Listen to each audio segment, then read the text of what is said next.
आर्थिक परिस्थितीनुसार आरक्षण मिळावं अशी भूमिका उपमुख्यमंत्री अजित पवार यांनी घेतली आहे। जातीपातीचा नातागोताचा विचार करू नका असंही अजित पवार म्हणाले। जातीचा खूळ डोक्यामध्ये बसवण्याचा प्रयत्न होतोय असं देखील त्यांनी म्हटलं। अजित पवारांनी भुजबळांची हकालपट्टी करून आरक्षणावर बोलावं असं या सगळ्यावर जरांगेंचे निकटवर्तीय गंगाधर काळकुटे यांनी म्हटलेलं आहे। राजकारण करत असताना मी जात पात नातं भूत बघत नाही, माणूस बघतो आणि मदत करतो।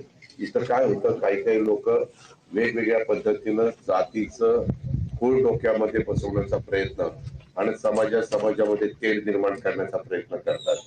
हिंदवी स्वराज्याची स्थापना छत्रपती शिवाजी महाराजांनी केली, त्यावेळेस त्यांनी 18 पगड जाती 12 बलुतेदारांना बरोबर घेऊन हिंदवी स्वराज्य स्थापन केलं।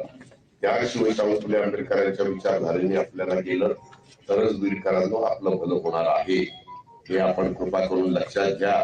कुणी चुकीचं डोक्यामध्ये काहीतरी खूळ घालण्याचा प्रयत्न करत असेल तर त्याला सांगा की बाबा आपण माणसाची माणसं आहे, सगळ्याचं रक्त लालच आहे, कशाला तू जातीचा आम्हाला सांगतोय।